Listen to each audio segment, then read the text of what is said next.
All right, guys, so we have another project that Missy's came up with, and she wants me to make this breadboard thing. So I don't really know exactly how I'm gonna do it, but I just know that she said do it, so I'm going to do it. So let's get started.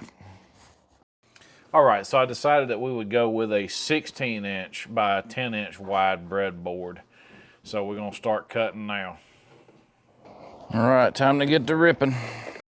All right, so my board's cupped. So what I want to do is cut 1/2 inch off one side, and then I'll cut it down to 10 inches on the other, which is what just happened.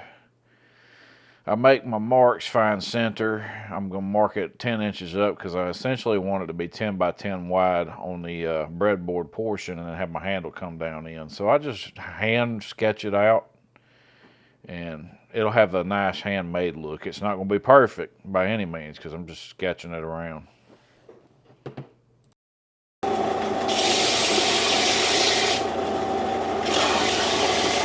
Where's your mask at?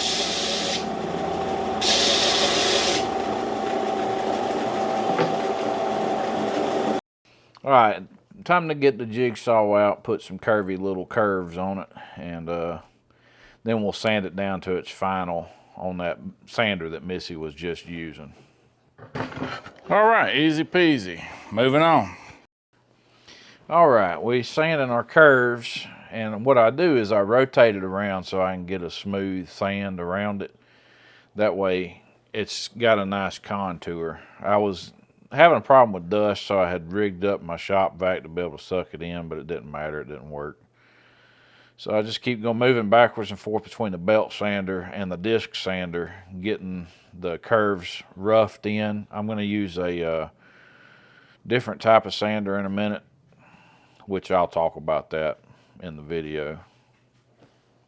But these sanders come in handy really good, really quick to do this kind of work. I wish my oscillating sander was working.